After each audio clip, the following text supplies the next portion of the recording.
Recentemente, as significantes descobertas científicas e tecnológicas revelaram novos fatos e evidências que confirmam a precisão e dão autenticidade de muitas passagens da Bíblia. Os Segredos da Bíblia destaca essas novas tecnologias, assim como as recentes descobertas arqueológicas que confirmam as muitas histórias, afirmações e anotações encontradas na Bíblia. Cada exemplo é apresentado por estudiosos e peritos reconhecidos em suas áreas. Enquanto não é feita uma revisão de toda a Bíblia, este documentário estabelece a verdade científica que confirma certas partes dela, que milhões de pessoas já haviam aceitado pela fé e que agora são provadas com fatos concretos.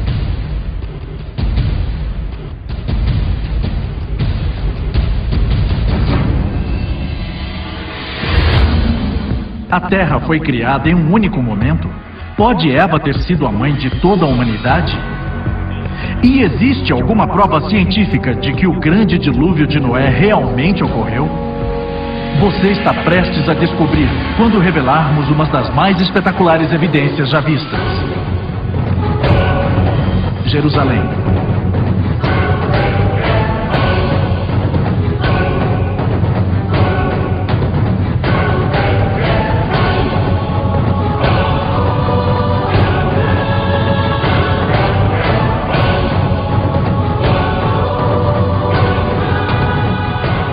Os Segredos da Bíblia.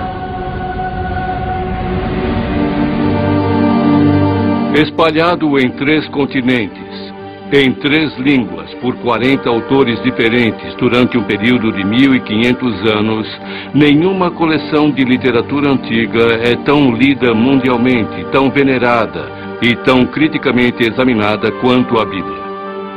Mas serão todas as palavras neste livro histórico as próprias palavras de Deus? As histórias contadas na Bíblia realmente aconteceram? E existe alguma evidência tangível que possamos ter em nossas mãos que prove que a Bíblia é verdadeira? Você está prestes a descobrir.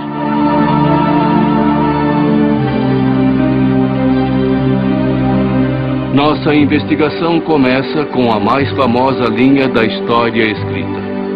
No início, Deus criou os céus e a terra.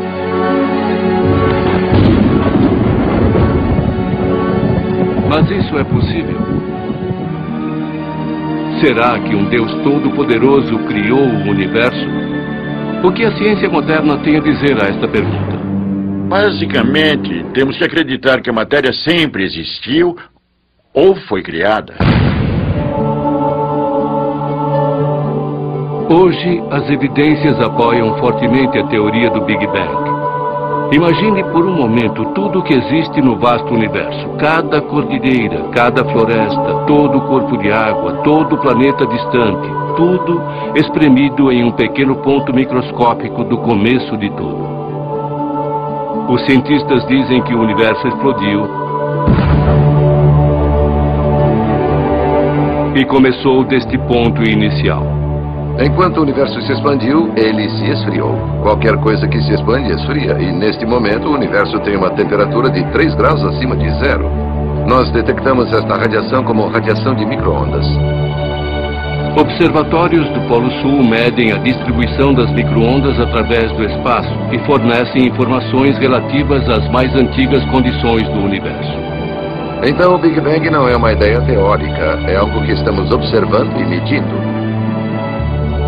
Então, a melhor evidência científica sugere que o universo começou confirmando as palavras do Gênesis. Existem evidências científicas convincentes de que esse conto bíblico de Adão e Eva é, na verdade, história. Pode cada ser humano do passado, presente e futuro traçar sua árvore genealógica de volta até um homem e uma mulher? E a comunidade científica se refere a este Adão genético que eles encontraram como o cromossomo Y Adão. E eles se referem à mitocôndria do DNA da mulher como Eva.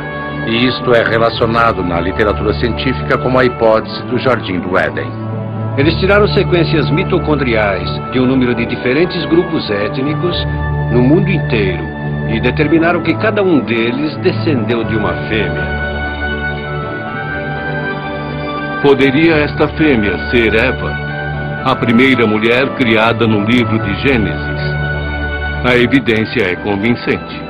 Você também poderia voltar pelo cromossomo Y e traçar uma linhagem por ele até Adão. E a ideia é basicamente a mesma. Olhando para as diferenças na sequência do cromossomo Y, cientistas realmente pesquisaram isso. Na verdade, muitos deles pesquisaram isso e determinaram que nós todos provavelmente viemos de um indivíduo. Aqui, nossa investigação vai da suposição científica para a carne, o sangue e os ossos da criação. O que é interessante é que o ápice, o clímax dessa criação, a última coisa mencionada é criada. Depois que todo o resto está preparado para ele, vem Adão. E dizem que Adão foi criado da poeira do chão e do sopro de Deus. E o que isso nos diz é que, sim, os seres humanos são uma parte da criação como qualquer outra coisa. E também nos diz que nós temos, e Adão também tinha uma relação especial com Deus. Então Deus criou o homem como a sua imagem. Como macho e fêmea, ele os criou. De acordo com a Bíblia, Adão era responsável por tudo o que tinha na terra e gozava de uma relação íntima com a natureza. Embora Adão vivesse em perfeita harmonia com a natureza, ele não era completo. Quando Adão e Eva se encontraram pela primeira vez, Deus levou a mulher ao homem. E Adão aparentemente ficou surpreso por ter achado um semelhante. É interessante que ele a encontrou depois que ele já havia nomeado todos os animais. Então ele sabia em sua mente que não existia ninguém como ele, até que ele a conhece.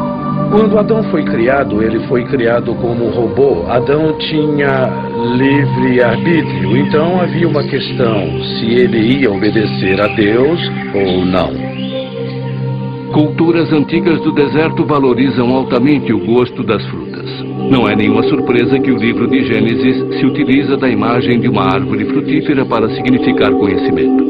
Eles estão na árvore do conhecimento sobre o bem e o mal, e é a serpente que se chama de Satanás conquista Eva e a faz cair em tentação. A serpente se utiliza de uma estratégia em sua visita. Ela questiona a confiabilidade do trabalho de Deus. E agora a serpente que está tentando Eva pergunta: será que é mesmo verdade que você não pode comer de nenhuma das frutas do jardim? Então Eva diz: bom, me deixe ver ao certo. Não podemos tocar ou comer da árvore do conhecimento do bem e do mal. E é essa a função da árvore do conhecimento do bem e do mal, da qual Deus falou a Adão para que não comesse dela. Aqui é um ponto dessa questão. Não há nada de mal em comer da árvore do bem e do mal. A questão é: será que Adão vai obedecer a Deus, mesmo quando ele não entender as razões? Ou será que ele pensará que sabe mais do que Deus e comerá a fruta?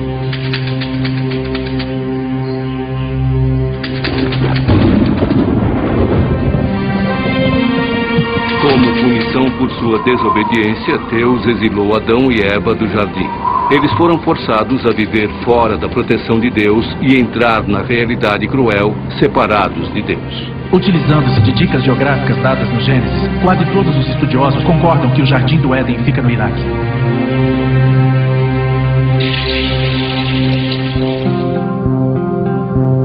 De acordo com o livro de Gênesis, a expulsão do paraíso inicia um tempo de maldade sem precedentes. Baderna e violência correm soltas pela terra. Irmão assassina irmão.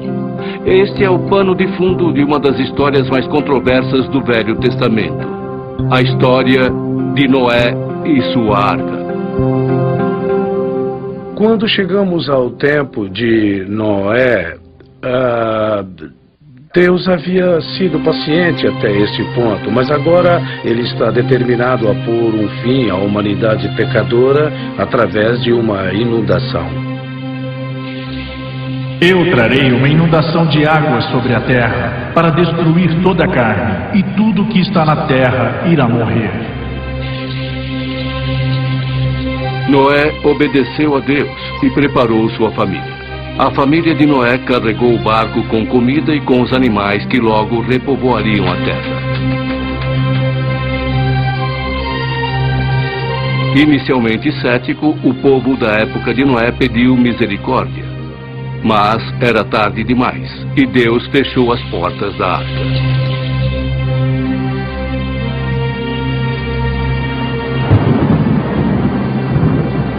O Velho Testamento usa um cúbito como unidade de medida, e um cúbito mede 66 centímetros, e quando fazemos a conversão sobre o que lemos no livro de Gênesis, nós vemos que a arca era muito grande. Comprimento da arca, 137, largura 45, altura 22.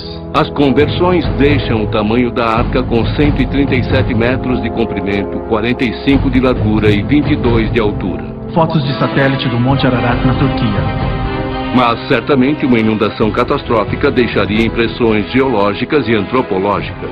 Então, para evidências sobre a inundação de Noé, o que realmente procuramos são evidências de processos catastróficos, processos de um cataclismo, operando em uma escala regional, talvez hemisférica ou até escala global. E quanto mais procuramos, é isso que encontramos. Uma coisa que podemos esperar são bilhões de coisas mortas, enterradas em camadas pedregosas sob a água por toda a Terra. E é exatamente o que encontramos em registros geológicos. Um registro de muitas coisas enterradas subitamente, incluindo animais muito grandes enterrados por inteiro. Como a teoria da inundação global se encaixa com sítios geológicos como Grand Canyon? Contamos coisas diferentes sobre sua história. Da forma como o evolucionista aprendeu a pensar, como eu fui ensinado a pensar, como todos nós aprendemos a pensar em nossa educação. Que o processo presente se encaixa em tudo. Então você vê este canyon de 28 quilômetros e aqueles pequenos rios lá embaixo. E aquele rio está, suponho, fazendo alguma erosão. No ritmo atual, o rio levaria milhões e milhões de anos para cavar o Grand Canyon. Mas a criação pode ser uma ideia diferente. Ela propõe, parece para todo mundo, que um volume muito maior de água passou por aqui rapidamente, cavando esse buraco. Esta seria a grande inundação da época de Noé. A interpretação dessas informações pode ser apoiada? Aliás, até meus colegas evolucionistas reconhecem hoje que o Rio Colorado nunca poderia cavar um cânion como este. A mecânica de erosão está toda errada. Simplesmente não cavaria um cânion como este. E eles também chegaram à conclusão de que um enorme volume de água correndo por aqui há muito tempo cavou este cânion rapidamente. Isso é consistente com os documentos bíblicos que relatam a grande inundação da época de Noé.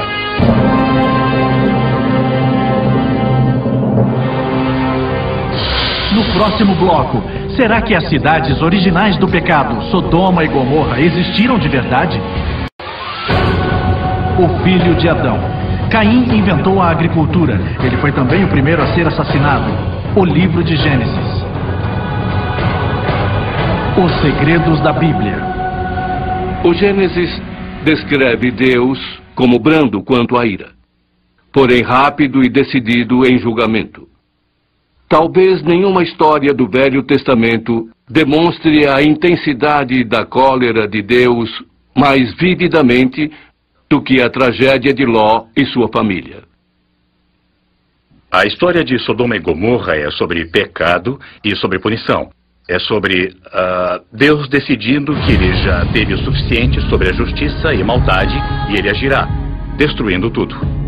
Após uma briga territorial com seu tio Abraão, Ló decidiu levar sua caravana para fora dos portões de Sodoma e Gomorra, um lugar conhecido por seus costumes terrivelmente pecaminosos. Por fim, Ló se dirigiu à cidade, mesmo Deus enviando mensagens de que Sodoma e Gomorra seriam devastadas por causa de seus pecados. Ló sofreu muito em Sodoma. Aqui estava ele entre todas essas pessoas que, como conta as histórias, eram muito más com os estrangeiros. Ele é um estrangeiro, querendo se adaptar, mas sem obter sucesso. Podemos aprender com essa história. Então, quando os anjos vieram resgatá-lo, o resto da cidade o perseguiu. A família de Ló fugiu em pânico. Temos esta pequena informação de que a esposa de Ló decide olhar para trás, talvez em arrependimento, ou pensando se realmente queria deixar aquele lugar, e ela se transforma num punhado de sangue. A explicação mais óbvia para a destruição de Sodoma seria um evento sísmico. Um grande terremoto que liberou um monte de matéria. A Bíblia fala de muito fogo que acaba incendiando Sodoma. As evidências nesse sítio são de que os prédios estão queimados. Os arqueólogos acreditam que as ruínas de Sodoma e Gomorra descobertas a sudeste do Mar Morto estão sobre uma linha falha. As evidências sugerem que os prédios começaram a queimar pelos telhados. Os geólogos vão mais adiante. A pressão de um terremoto pode ter emitido betume e enxofre, substâncias presentes na área. A densa fumaça relatada por Abraão era compatível com o fogo de tal material. Sodoma e Gomorra são citadas em literaturas secundárias, todas entre o período do Segundo Templo e no período do Novo Testamento. São mencionadas especificamente no Gênesis Apócrifo, um dos pergaminhos do Mar Morto.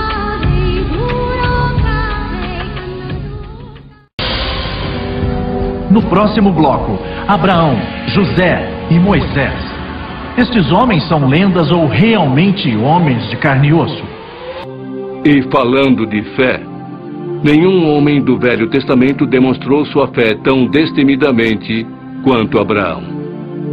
Através da maior parte da história da vida de Abraão, sua mulher Sara não consegue ter filhos, mesmo com os dois tentando isso por muitos anos. Então é uma fonte de frustração para eles. Como é possível que Abraão seja pai de uma grande nação, quando depois de repetidos esforços e súplicas, sua mulher Sara continuava estéril? O milagre da promessa de Abraão é que muitos anos se passam e Sara não dá um filho a Abraão. Ela está quase com 90 anos antes de conceber este filho. E este milagre, sozinho, a incompreensibilidade de como uma mulher com 90 anos pode dar à luz a uma criança. É uma promessa, novamente, de que Deus agiu, de que Deus mantém as suas promessas. Abraão foi recompensado por sua fé constante. Ele recebeu seu tão esperado filho, o herdeiro de sua promessa. Abraão e Sara criaram Isaque para servir ao Senhor, enquanto o garoto servia como uma lembrança viva da lealdade de Deus. Mas Deus ainda não havia terminado com Abraão. Ele tinha outro pedido. Abraão, confuso, não hesitava em sua fé e preparou-se para obedecer a Deus. Satisfeito com a fé de Abraão, Deus interveio para fornecer um substituto. Abraão, não encoste um dedo no menino. Agora eu sei que teme a Deus, porque você não negou o seu filho a mim. Seus descendentes serão tão numerosos quanto as estrelas.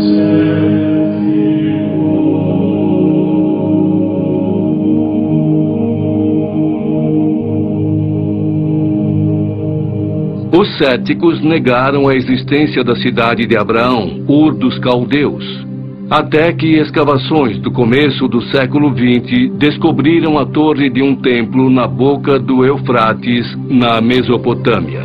E o nome Abraão aparece em registros da Mesopotâmia. Agora, um dos descendentes mais famosos de Abraão é José, filho de Jacó. A história de José realmente decola quando Jacó dá a ele uma vestimenta especial. O status de José como sendo o filho favorito criou a inveja entre os irmãos. Dada a oportunidade, eles conspiraram contra ele. Os irmãos venderam José como escravo e contaram uma mentira de partir o coração de seu pai. Disseram a ele que José havia morrido.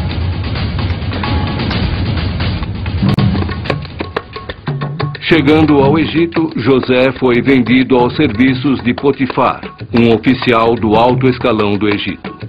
José progrediu servindo a Potifar, até que a esposa deste revelou apetite por José. Ela queria ficar íntima dele e José, obviamente, resiste às suas investidas. Mas ela fica tão aborrecida e arma para ele, resultando na prisão de José. A prisão foi brutal. mas Deus permaneceu com José durante seu tempo no cativeiro. O faraó, perturbado com seus sonhos recorrentes, procurava um intérprete. Seu copeiro se lembrou de José e o trouxe diante do faraó. O faraó forneceu a José os detalhes de seus sonhos. Milagrosamente, José interpretou os sonhos como um alerta profético da chegada de um ciclo de fome. O faraó, com problemas em lembrar seus sonhos, precisava de um intérprete. Seu copeiro Mor se lembrou de José e o trouxe diante do faraó. Este forneceu a José os detalhes de seus sonhos. Milagrosamente, José interpretou os sonhos como um alerta profético da chegada de um ciclo de fome. Aliviado, pois poderia preparar seu reino antecipadamente, o faraó recompensou José, elevando-o a segundo comandante. Alguns críticos questionam a história de José, sustentando que um estrangeiro nunca alcançaria um posto tão alto na corte egípcia. Mas os mais antigos dizem outra coisa. Sabemos de pessoas de origem estrangeira adotando costumes egípcios, chegando ao topo da pirâmide da administração egípcia.